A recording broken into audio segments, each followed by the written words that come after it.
Bonjour, donc dans cette dernière vidéo, on va voir comment régler le 0 du User Coordinate System dans le cas d'un usinage à 4 axes. Donc dans la vidéo précédente, on a vu comment installer le quatrième axe et comment le calibrer, c'est-à-dire comment la machine va savoir où est la position de l'axe rotatif. Et dans cette calibration, il a placé le 0 de l'axe Y au centre de l'axe de rotation. Donc, comme je vous disais dans la première vidéo, le 0 du système de coordonnées du logiciel de CAM, il va vous être donné par ce logiciel de CAM.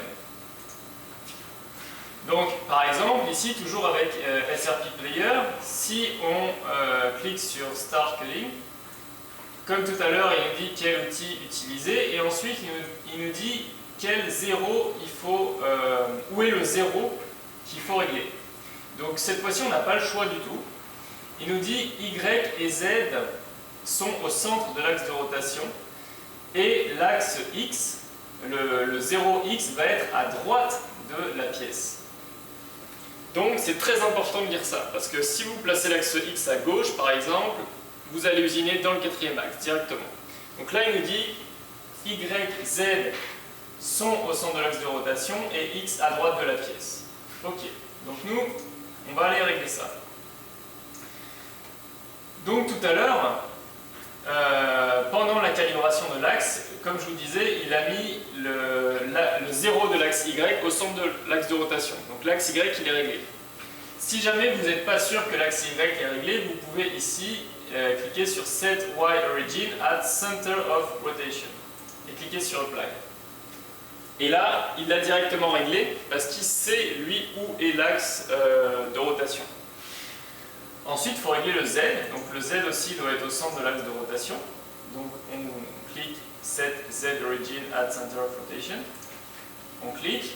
Il nous dit enlever tout type de copeaux qui pourrait être sur le senseur pour avoir une mesure précise. Donc là, tout est très propre, c'est parfait. On clique Continue.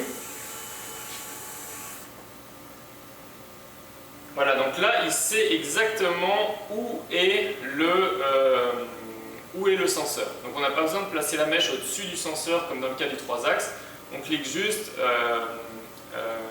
va régler la position de l'axe Z, il sait où aller et là il est en train de descendre très doucement pour être sûr de ne pas allumer le senseur. Ça prend un petit peu de temps parce qu'il va très lentement. Voilà. Donc là il a trouvé où est l'axe Z et il a seté l'axe Z au centre de l'axe de rotation. C'est-à-dire que le 0 du Z va être au centre de l'axe de rotation. Donc il nous reste quoi? Il nous reste à régler le 0 de l'axe A et le 0 de l'axe X. Donc le 0 de l'axe X c'est très important. Ils nous disent de le mettre à droite de la pièce. Donc l'axe X et l'axe A, on va les régler manuellement. Pourquoi? Parce que ça ne demande pas une très grande précision. Par contre, c'est très important de mettre l'axe X à droite du bloc d'usinage. Donc pour ça, je vais d'abord commencer par tourner un peu l'axe A pour avoir ma pièce à peu près horizontale. Ensuite, je déplace mon axe X, Y. Voilà, donc à droite du bloc. Voilà, ici c'est à droite du bloc. Bien sûr, il faut que je sois sûr que entre la droite du bloc et la gauche du bloc, il y ait assez de place pour usiner toute ma pièce, plus de la marge. Mais ça, ça fait partie de la préparation de votre bloc de travail. Donc là, je suis à droite du bloc, dans l'axe X. Je peux cliquer ici, Set X Origin Here, and Apply. Ok, donc mon axe X est réglé. Donc dans le cas d'un usinage avec un bloc cylindrique, l'axe A, ça n'a pas d'importance. Vous pouvez faire ce que vous voulez. Dans le cas d'un usinage en utilisant l'axe rotatif, mais face par face, il va falloir que vous régliez l'axe A le plus horizontal possible. Okay. Pareil, ce n'est pas critique, parce que de toute façon, il va refaire un surfaçage sur chacune des faces que vous allez usiner. Donc dans le cas d'un usinage en utilisant le quatrième axe, mais où on peut faire seulement 2 faces ou 4 faces d'usinage. Donc voilà, là on voit que c'est à peu près plan, ça me convient. J'ai réglé l'axe A là où je voulais.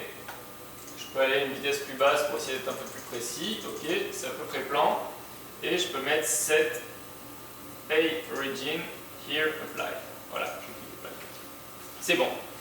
Donc là, mon 0 du User Coordinate System est placé exactement là où me l'a demandé le logiciel de CAM, c'est-à-dire 0Y, 0Z au centre de l'axe de rotation, 0X à droite du bloc d'usinage et 0A, pas d'importance vu que c'est un usinage cylindrique, là où je veux.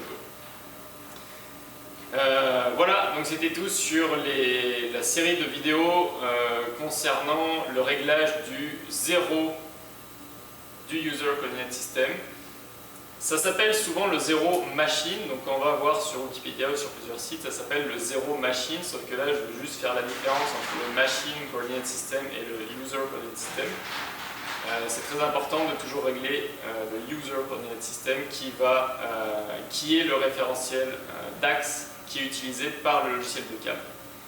Donc, si vous avez la moindre question concernant l'utilisation ou les réglages de la machine, je vous conseille fortement de demander à un membre de Polyfab ou bien de regarder sur le site web du fabricant ou encore mieux de consulter les notices. Elles sont vraiment extrêmement bien écrites et très claires. Donc il y a la notice générale de la machine et la notice du 4e axe seulement.